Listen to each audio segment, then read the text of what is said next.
Anusmaret, the who remembers. Puranam Kavim, the most ancient poet. Anushasitaram Ano Aniyansam, the ruler, extremely subtle than a subtle atom. Dhataram Sarvasya, the one who imbibes all. Achintya Rupam, the one with unimaginable form. Adityavarnam, the one with color like the sun. Parastat Tamasah Prayankale, beyond the darkness of ignorance, at the time of Pralay. Samyak Avesha Pranam, after properly stabilizing Pran. Bhruvoha Madhye Ev, in the center of the forehead itself. Yukta Yogbalen, after engaging with the power of Yog. Mansa Cha Bhaktya Achlen, through mind and intellect and with firm and stable feeling of devotion. Sa Upeti Tam, he finds that. Param Purusham Divyam, the Supreme Soul, the Divine Light. Yah Anusmaret, Puranam Kavim, Anushasitaram Ano Aniyansam, Dhataram Sarvasya, Achintya Rupam, Adityavarnam, Parastat Tamasah Prayankale, Samyak Avesha Pranam, Bhruvoha Madhye Ev, Yukta Yogbalen, Mansa Cha Bhaktya Achlen, Sa Upeti Tam, Param Purusham Divyam. Interpretation: the yogi who remembers Shiv Baba, the son of knowledge, the most ancient poet, the song composer, the ruler of all the living beings, extremely subtle than even a subtle atom, the one who imbibes all the inert and living beings, the one with extremely subtle unimaginable form, who has become the seed of the world in the form of the banyan tree, the one with intense color of inexhaustible light of knowledge like the sun, and the one who is beyond the darkness of ignorance, at the time of Pralay in the Purushottam Sangam Yuga. After properly stabilizing the form of subtle point, absorbed in the light of the soul, in the form of Pran in the center of the forehead itself.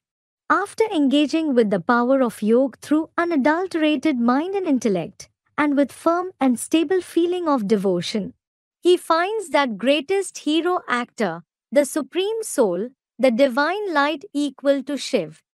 It is as if the Father Shiv himself has become his companion for many births. कभी पुराणों में मुंडा सितारों की श्लोक है ना बाबा, इसमें ये जो कभी की जो बात कर रहे हैं बाबा, वो इसमें जो कभी का जो बात कर रहे हैं बाबा, वो कभी वो द्वापरी कभी की बात कर रहा है या संगमी की बात कर रहा है? Student, Baba, there is a shlok, Kavim Puranam Anushasitaram, isn't it? Baba, the Kavi, that is poet, who is mentioned in it, is he the poet of the Copper Age or the Confluence Age? कोई भी कवि हो, कवि जब कविता करते हैं तो भाव विभोर होते हैं या नहीं होते?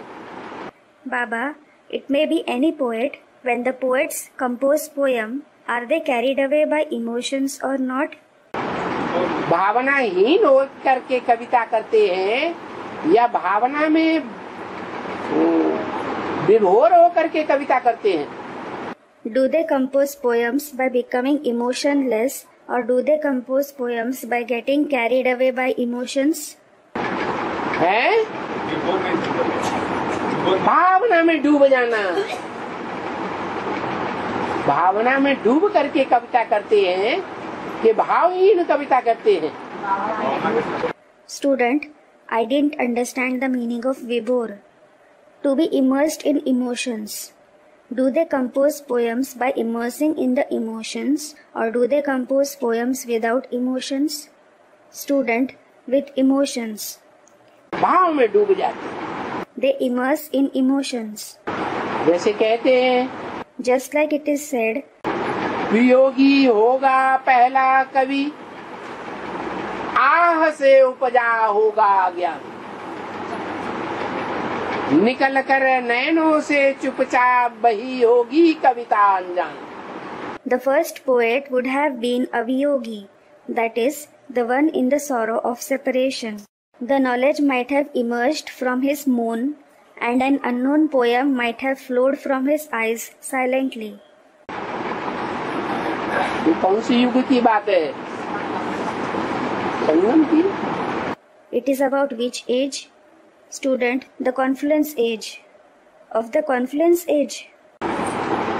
ये द्वापर युग की बात है. This is about the copper age. द्वापर युग में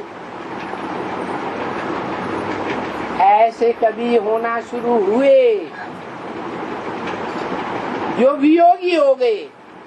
Such poets started to come up in the copper age who became viyogi. पहले अपनी आत्मा में आत्मा के स्वरूप को परमात्मा के रूप में देखते थे. Earlier, they used to see their soul and the form of their soul in the form of the Supreme Soul. वही आत्मा वही परमात्मा. मैं आत्मा ज्योति बिंदु, मेरा बाप भी ज्योति बिंदु. That is, the soul and the Supreme Soul are the same. I, the soul, am a point of light and my father is also a point of light. और द्वापर में आके भूल गए. After coming in the copper age, they forgot it. तो जो पहले भूला वो वियोगी हो गया पहला कवि. So, the one who forgot first, that viyogi became the first poet. जिसे कहते हैं व्यास. He is called Vyas. ये वियोग का भाव आया ना. He had the feeling of separation, hadn't he? तो स्वभाव में विभोर होकर के कविता लिखी. So he wrote the poem by getting carried away by that emotion. एक ही आत्मा है संसार में पार्ट बजाने वाली. There is only one soul who plays a part in this world. जो कभी भी रजो प्रधान तमो प्रधान नहीं बनती. Who never becomes रजो प्रधान और तमो प्रधान. वो सदा सत्य है. He is always सत्य. That is true. और है तो वो भी बिंदी, जैसे हम आत्माएं बिंदी हैं. He is also a point, just like we souls are points. परंतु वो जन्म मरण के चक्र में ना आने से, But because he doesn't pass through the cycle of birth and death, गर्भ से जन्म न लेने से, because he isn't born through the womb, उस पे कोई संग का रंग नहीं लगता है. he isn't colored by anyone's company. तो साबित हो जाता है So it is proved कि गीता में वो कौन सा भगवान है. who is God of the Gita. जो दूसरे शास्त्रों में कोई ऐसा कोई सिखाने वाला नहीं हो सकता. There can't be any other teacher like him in the other scriptures. कौन सा भगवान है? Which God is it? जो सदा अच्छे से अच्छा शासन करने वाला है. The one who always rules in the best way. कैसा अच्छा शासन How does he rule in the best way? है? ऐसा अच्छा शासन करता है जो उसका नाम ही पड़ता है Maheshwar. He rules in such a good way that he is given the name Maheshwar. ईश्वर. ईश माने शासन करना, वर माने शिष्ट. Ishwar. Ish means to rule and Var means elevated. यानी उससे ज्यादा अच्छा शासन किसी ने संसार में किया ही नहीं. No one in the world ruled in a better way than him. इसीलिए दुनिया में जितने भी धर्म पिताएं हुए, उनके फॉलोअर्स हुए, धर्म ग्रंथों को मानने वाले हुए followers, This is why in the world all the religious fathers and their followers and the followers, believers of religious books, उनमें से कोई ऐसा संसार में हिस्ट्री में नहीं निकला जिसने सारी दुनिया के ऊपर विजय प्राप्त की हो, शासन किया हो. there was nobody among them in the world in history who was able to gain victory over the entire world and rule it. क्यों? Why? क्यों नहीं निकला? Why wasn't there anyone? क्योंकि वो सब हिंसक हुए. It is because they all turned out to be violent. Gita में भी क्या कहा है?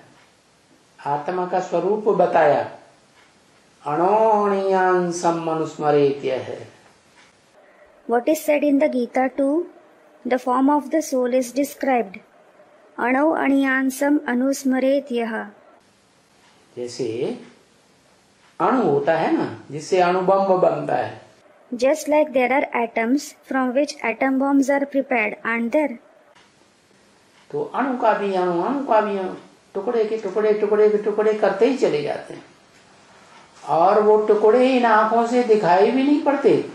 So they keep breaking up atoms into smaller particles, and those particles aren't even visible through these eyes. यंत्रों से देखे जाते हैं। They are seen through instruments. लेकिन ये आत्मा तो इतना सूक्ष्म अणु है कि इसे न इन आंखों से देख सकते, न यंत्रों से देख सकते। But the soul is such a subtle atom that it can neither be seen through these physical eyes nor through the instruments. इस आत्मा को तो मन बुद्धि रूपी यंत्र से ही देख सकते हैं। This soul can be seen only through the instrument in the form of the mind and intellect. तो मन बुद्धि के मनन चिंतन मंथन से तुम पहचानो कि मैं आत्मा का रूप क्या है। So, recognize by thinking and churning through the mind and intellect what is the form of I, the soul. निराकार बताया ना। It is said to be incorporeal, isn't it?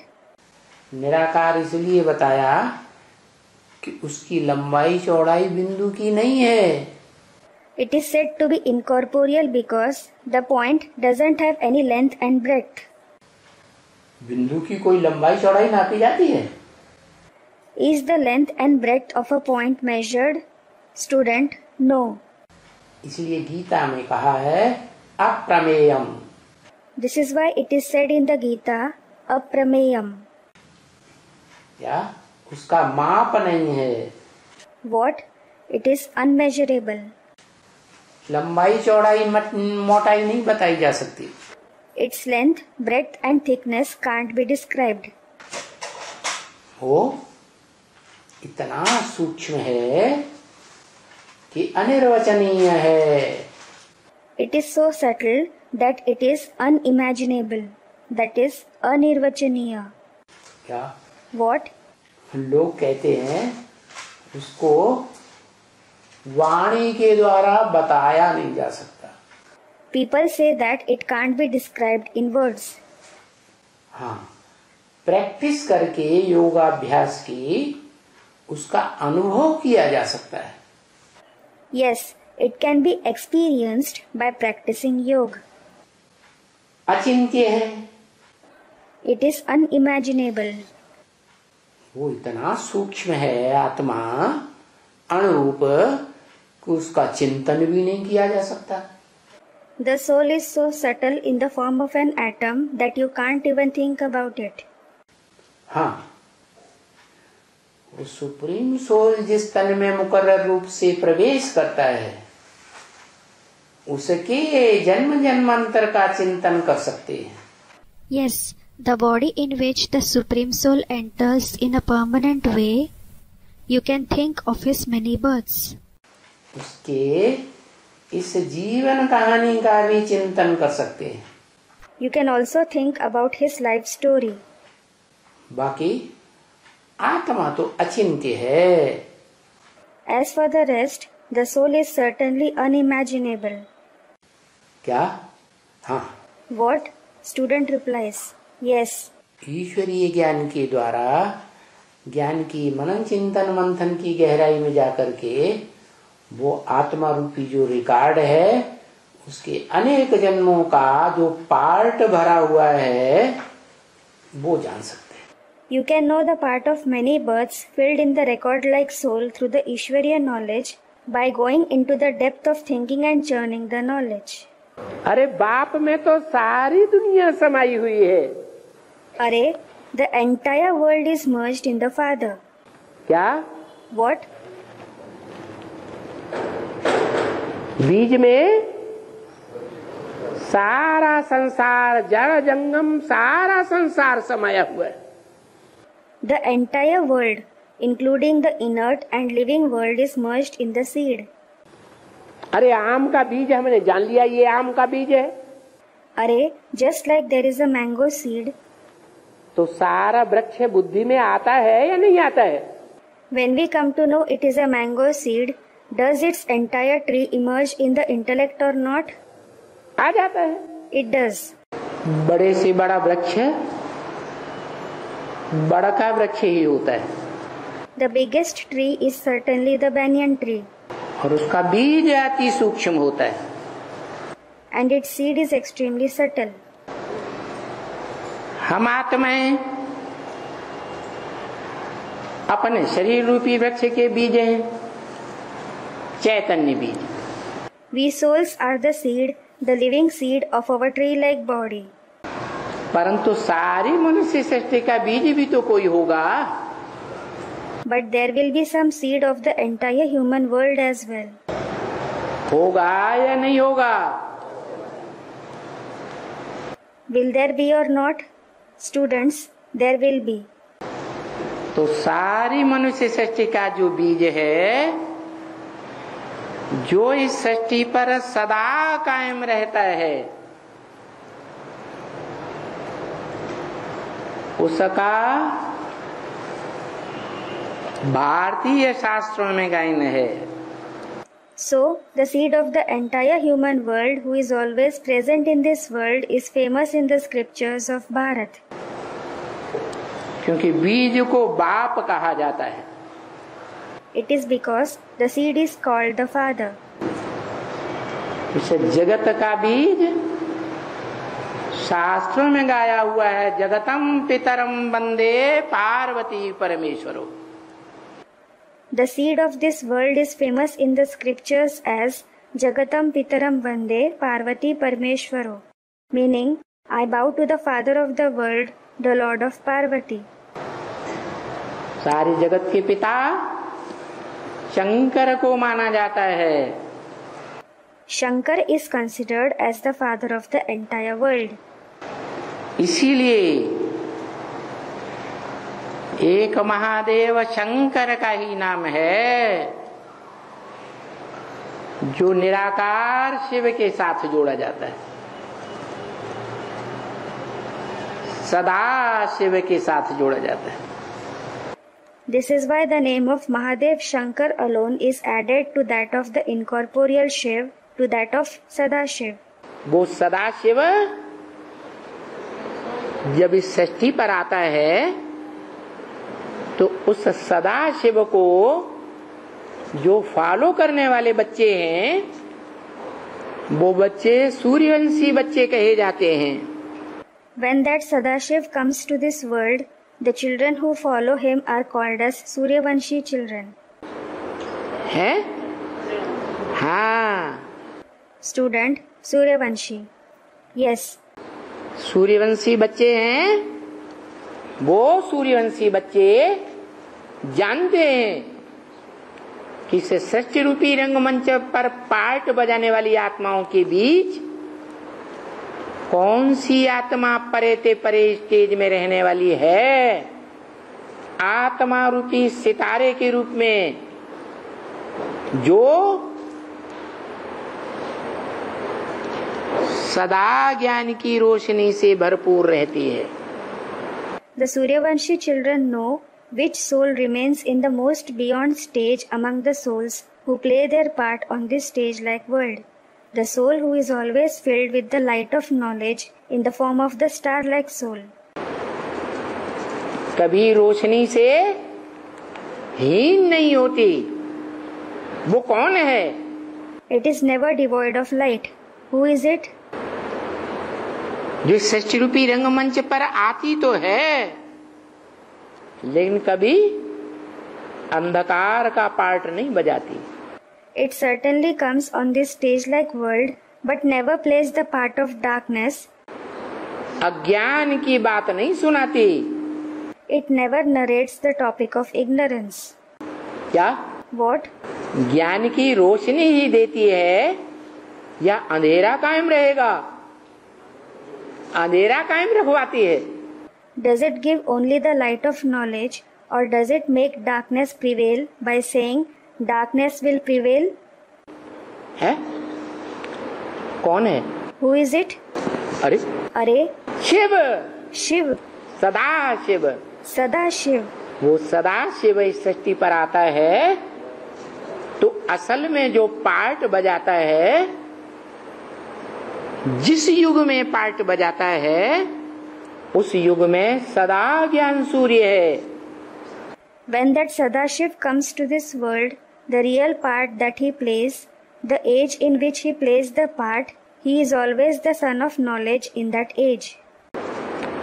कि कभी ज्ञान से रहित पार्ट बजाता है, अज्ञानता का पार्ट बजाता है। Or does he ever play the part of being devoid of knowledge or the part of ignorance? नहीं। No. लेकिन उसका ये विरुद्ध है कि मैं जब आता हूं, भले सिर्फ संगम युग पर ही आता हूं, तो भी तुम बच्चों को आप समान। But his vow is, when I come, though I come only in the confluence age, I make you children equal to myself. जैसे मैं सदा ज्ञान सूर्य हूं, ऐसे तुम बच्चों को भी ऐसी संपन्न आत्मा बनाता हूं कि जब से इस संगम में तुम संपन्न आत्मा बनते हो, तब से लेकर के जब तक ये संगम युग रहेगा, तब तक उस शूटिंग पीरियड में तुम कैसा पार्ट बजाएंगे? Just like I am always the son of knowledge, I make you children also such a complete soul that ever since you become a complete soul in this confluence age, what type of part will you play in the shooting period as long as this confluence age continues? ज्ञान सूर्य का part बजाएंगे या अंधकार का part बजाएंगे? ज्ञान सूर्य का part बजाएंगे। Will you play the part of the son of knowledge or the part of darkness? Students, the son of knowledge. You will play the part of the son of knowledge.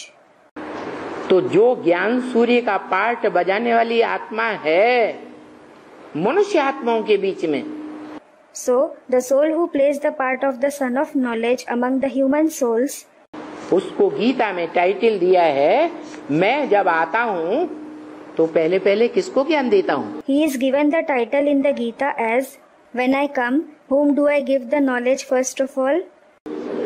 है सूर्य को ज्ञान देता हूँ।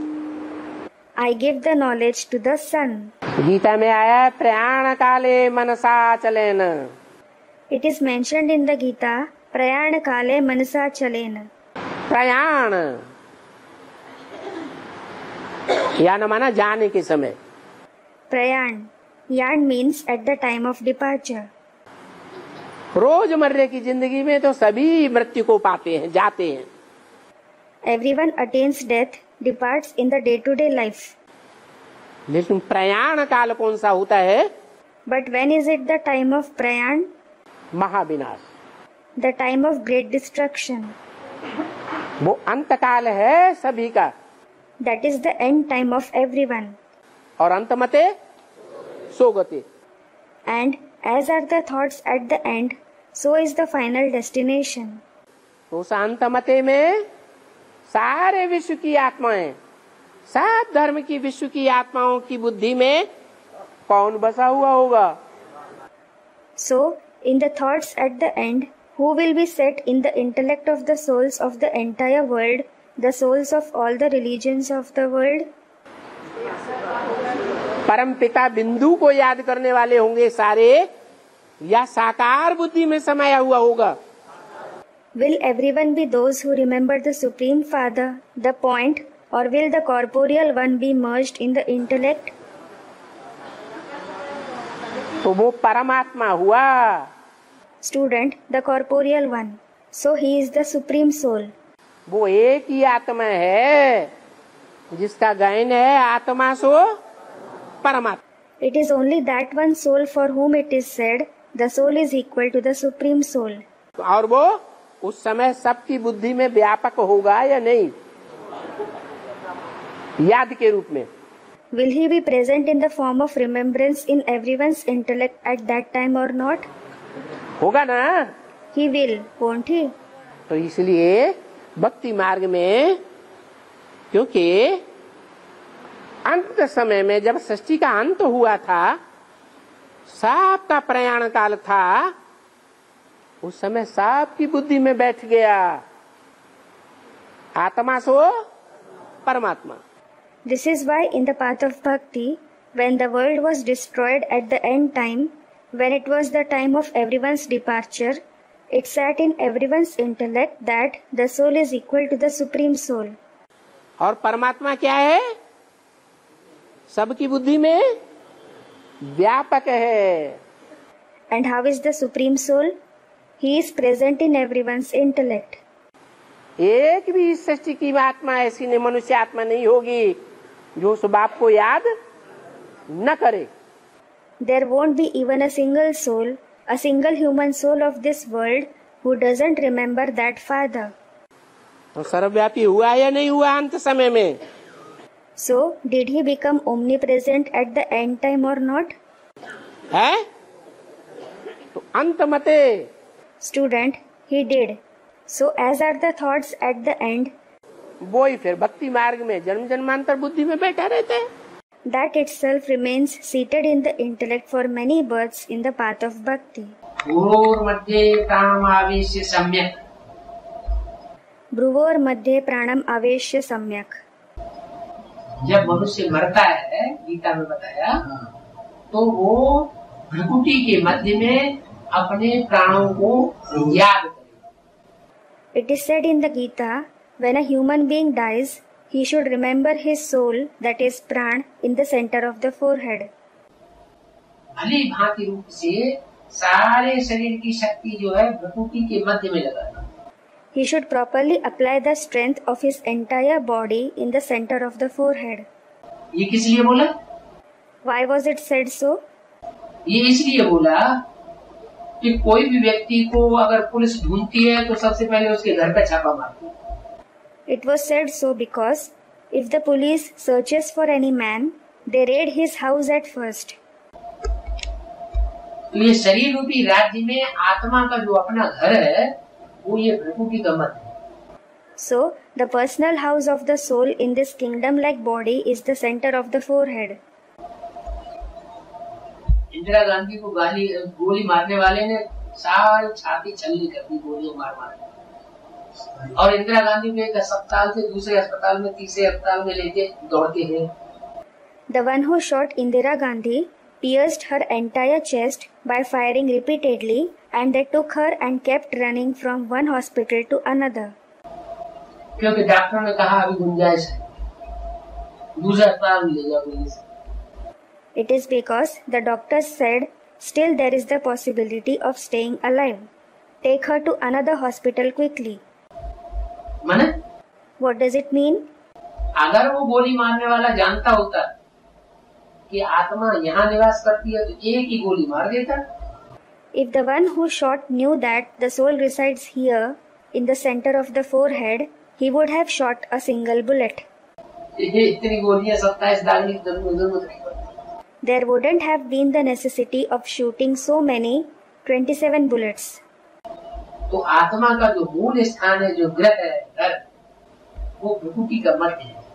So, the main place, the griha, that is, house of the soul, is the center of the forehead. जो 5 ज्ञानेंद्रियां हैं, ये मुख में. The 5 Gyanendriya are present in the head. ये जैसे कि आत्मा रूपी राजा के बड़े बड़े मंत्री हैं. They are just like big ministers of the soul in the form of king. ये है श्रेष्ठ इंद्रियां कही जाती है. They are called as the elevated Indriya. उन श्रेष्ठ इंद्रियों के बीच में उत्तम अंग में ये आत्मा निवास करती है. The soul resides in the Uttamang among those elevated Indriya. उसको कहते हैं उत्तम अंग. It is called as Uttamang. जितने भी अंग हैं शरीर में, उनमें सबसे उत्तम अंग, सबसे श्रेष्ठ अंग जो है ये आत्मा भ्रकुटी का मन। Among all the parts of the body, the most elevated part of the body, that is Uttam Ang, is this residence of the soul, the center of the forehead. तो अमृत वेले सवेरे उठते समय और रात को सोते समय ये प्रैक्टिस जरूर पक्की करनी चाहिए।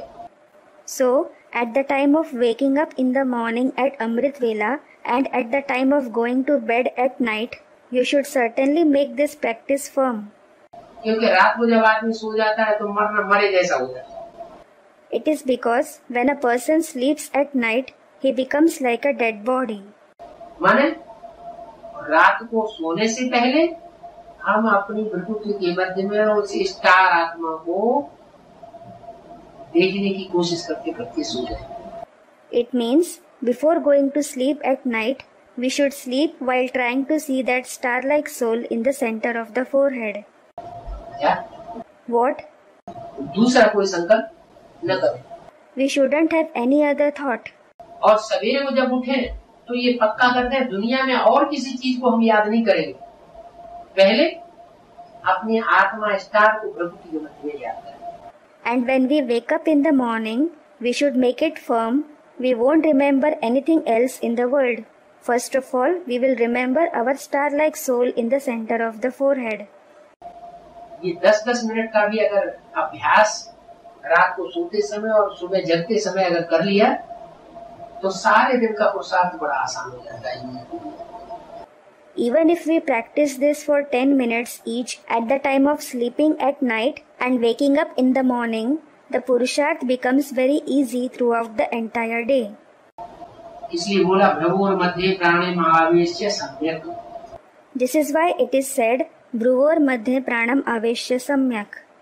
प्रकृति के मध्य में आत्मा का भली प्रकार ध्यान करना चाहिए। You should remember the soul in the center of the forehead properly. अगर हम ऐसा करते रहे तो अंत मतेषु गति जरूर हो जाएगी।